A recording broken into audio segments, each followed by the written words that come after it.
And that just happened here on the main stage. Strictly Business taking down Complexity. Complexity's not out of it. They still have a chance of going to the World Finals. But now they got to do it from the losers bracket. TK and Strictly Business are two teams who have secured their flights. Cole made it a little bit more difficult for themselves. The pressure is going to be on the next game. I can't think of when Cole have been in that kind of situation before, that they could go out this early and lose the opportunity to represent at Worlds. I think it's the first time they're in the losers bracket. Every other time they've won through the winners bracket finals and advanced. So new territory for Complexity. I believe they're going to face off against someone like Adversity in the losers bracket. Either Denial East or Adversity would be that matchup for everyone asking on Twitter. But we have more winners bracket matches still to come. Optic Gaming versus Envy will be after Justus versus Rise, the match currently on our main stage. Yeah, this match, I mean, I'm actually looking for Justus to win this one. That's my kind of prediction for this. The last time I saw Justus was when they were knocking TCM out at Columbus. Well, Brycey, let's take a moment and take a look at Team Justus.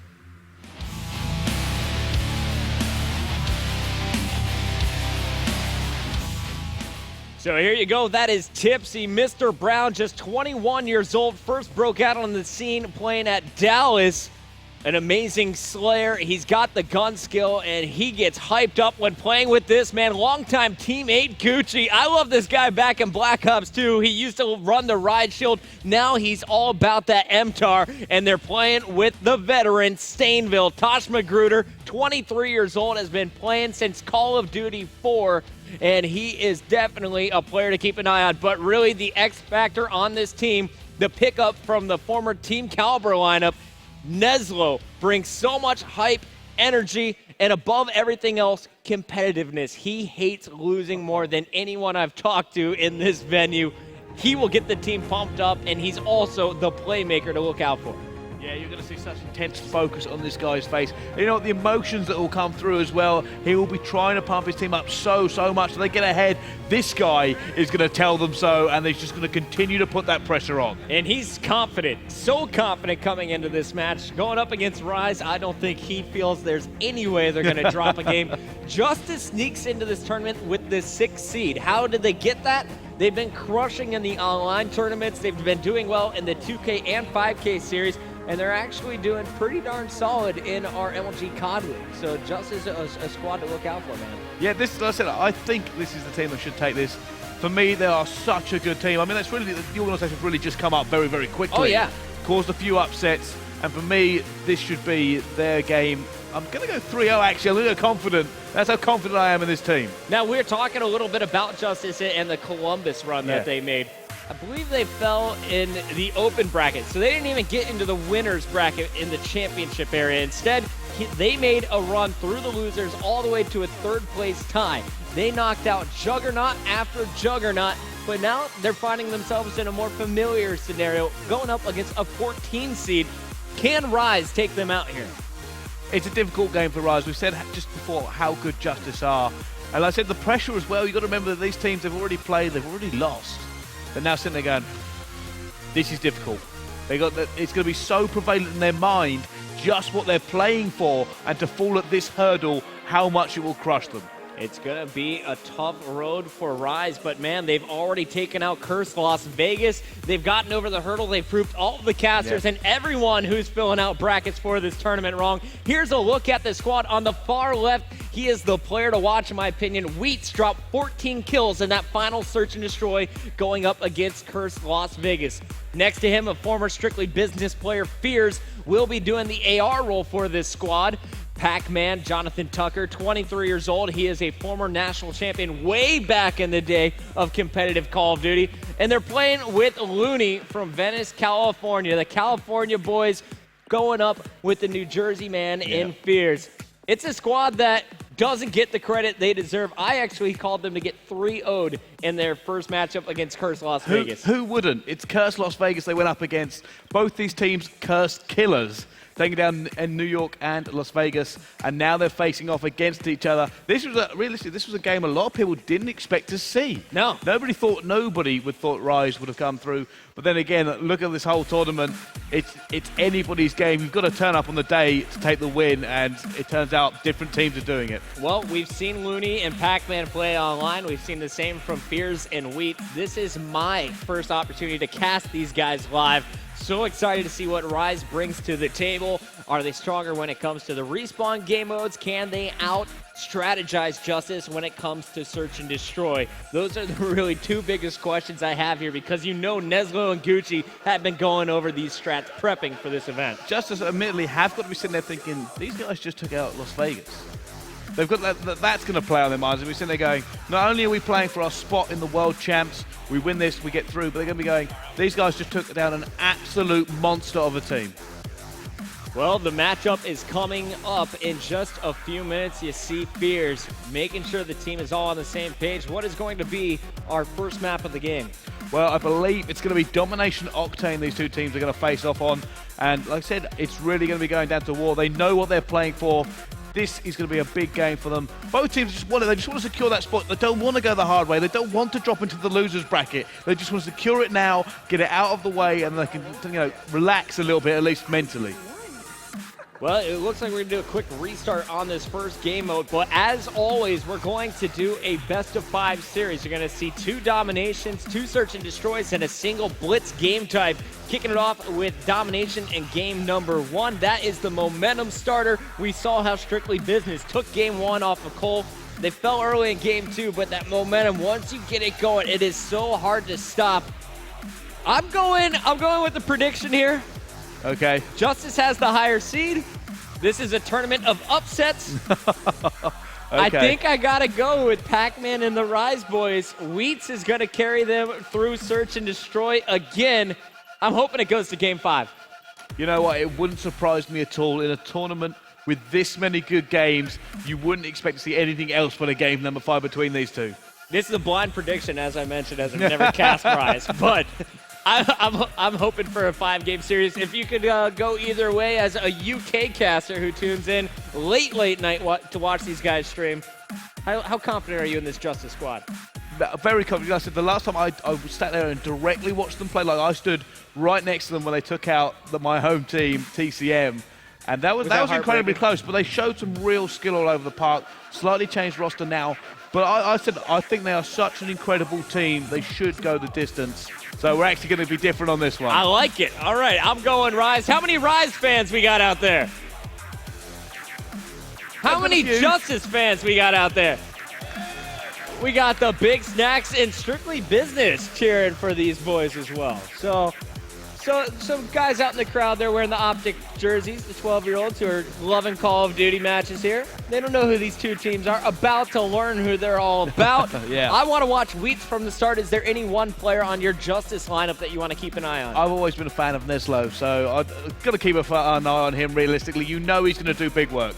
Neslo's your player to watch. What do you like about Neslo's game? I think just the way he's so confident in the decisions he makes. People don't realize just how many decision-making opportunities there are in Call of Duty.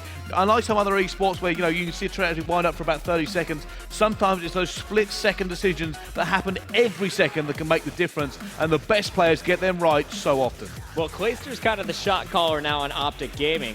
Neslo is that guy calling the shots for this Justus lineup. I want to see what strategies they bring to the table as the game is finally loaded. We are going into domination. The map is Octane, a map that we've seen vetoed quite a bit so far in this tournament. Excited to see who comes out on top and what are their loadouts. Are they rocking double ARs over there on Rise? Are they going all for MTARs at the start for the B rush?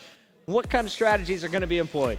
You know what? I think some of the power positions on this map, like you get on Jeeps, it's a great sightline into B. You can really hold it off there. One AR can make a difference at that point. Oh, yeah. Because it's the best sightline into B to hold it down. Like nade tricks here, I actually see double nades run on this quite regularly, just because if you can land them like some of these professional players do, then it does mean the difference between capping B and making sure they don't.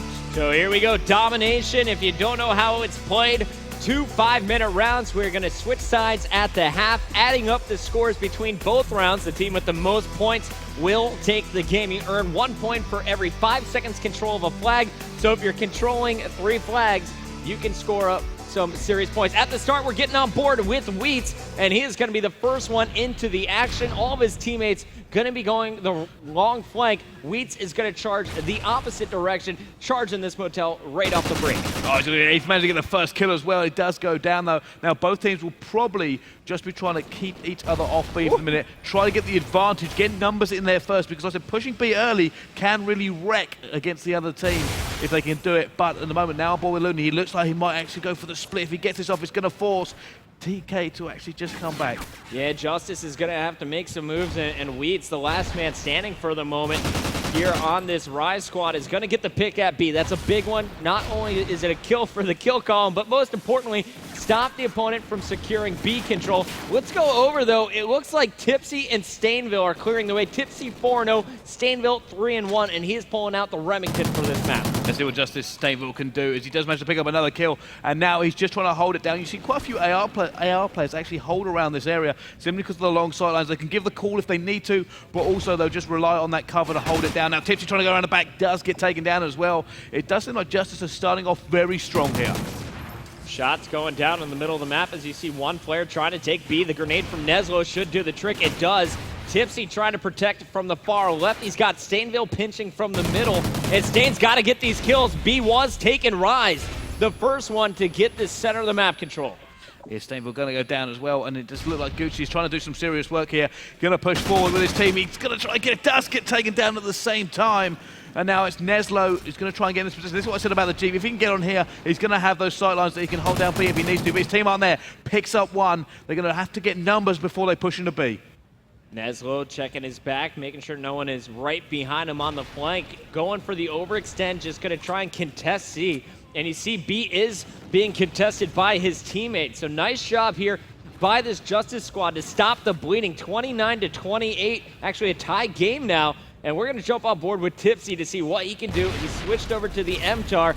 Here goes some smoke, some concussions actually, and here comes the grenades behind it. You know what, interesting enough, that play by Neslo actually forced this Rise team to go back and try and deal with him.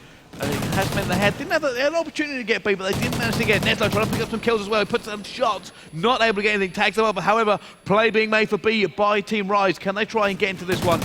Neslo's got to stop it. Didn't finish the kill on Pac-Man. Gets the double assist, it looks like, as it's going to be Stainville with the two-piece. Neslo continuing to put fire down, and he is finally cleaned up. Let's go back over to Rise, though, and see what's going on in the middle of the map. Big kill by Wheats in the back to keep A secure, and he's got another one right out front of Gas. Yeah, he's got to keep this pressure up now. They're going to have to try and make a play. He's picked up Stainville as well. Numbers now in finals of Team Rise. They do try to come across the map. They're not able to, and there's going to be Fears who's trying to try and get those kills down. The problem is they either have to go for a split here, or they have to get the numbers around the middle of this map, because I said it's very easy to take people off B. Fears taking fire, wisely dropping down. A and C control currently for this Rise squad. Pac-Man is going to try and get B control working with Fears. Both players falling, though, and it's going to be up to Wheats to stop B. Also, a player back at C is going to force him to retreat. Heads-up decision-making here. Stainville is going to clean up Fears immediately. And another two-piece here from Stainville in the middle of the map before Wheats shuts him down. He's going to try and push around. He needs to get some more map control on. Like I said, they need either the split or the numbers to try and do this. They had the split. They weren't able to capitalize and take B at the same time, which is easy to hold. And now Wheat's going to push around. He's going to try and get these guys off the bounce on spawn before he goes in. Now he's going to go in himself. Does he have the support? A teammate is with him as well. There's a play on top of the truck. They should be able to do this. One more. We're going to come round. Does take him. Gets the point. His teammate takes him down. And now it will be Rise who are in a position to try and get ahead. Yeah, it looks like Justus charging forward, and look at Stainville leading at the veteran. 23 years old, been playing since COD 4. Putting up some serious numbers with the Remington on Octane. Currently 16-9, running out of ammo, going to pick up the MTAR to defend himself. Yeah, he's going to go easy kill there for him. Stainville decided to stay in the danger zone and hold it down for his team. They weren't expecting him to be there. Tipsy they're now on board with. He's going to try and slow this down. He gets taken down as well. It's going to be up to Gucci. I think it was the last on the respawn. He's going to try and do it. He gets in there. No, he gets taken down. It is not up to him. Stainville now trying to do a little bit of damage control, but they don't really have control of this middle map. Nice grenade there from Stain. Tipsy Gonna pick up the headshot on Pac-Man to close out this round. 72-68 going into our final 15 seconds. Down goes Stain. That is 3 dead. Once again, Neslo has to double all the way back to get his flag. Here comes the comeback from Rise as they tie up the score. And Wheats and friends are going for B control. 72-72, a very even first round here of domination. They were just trading all over the map. Whenever there was one tactic, it swung the other way. They were constantly splitting both teams, trying to get that advantage. Like I said, if you can get the split in, you can then put the numbers onto B, force the other team to react. Because if they send one back and that player makes the kill, then you've actually lost it. But if you send 2 back, then you're automatically taking people away from the front line, which means that the enemy team has numbers against you. It's a very difficult decision to make, which is why splitting is so effective. It worked out for them, and you can see the scoreboard. It looked a little lopsided in favor of Justus at the start. Stainville dropping 19 and 11, Tipsy going -1. But on the other side, you're going to see some solid play from Wheats at the end, and Fears countering with that AR, also putting up 15 kills. Guys, we're going to take a 1-minute commercial break. When we return, game number 1 continues with round 2 of domination.